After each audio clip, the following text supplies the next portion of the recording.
In this lecture we'll learn how to calculate the year-to-date total. So here the total profit for January is this figure.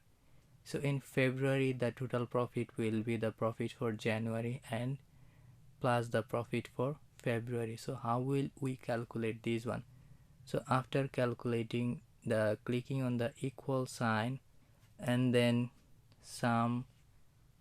the sum, and then we have to click on the cell that we want to add and then plus, then these. After that you click on the enter. So this amount will be the total profit till February. So if we want to get this type of formula, the same formula in March, then just click on the bottom right.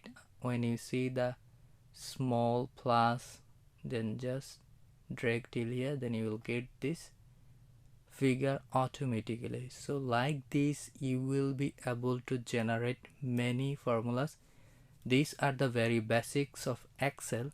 So in the next lecture we will show how to calculate the percentage change.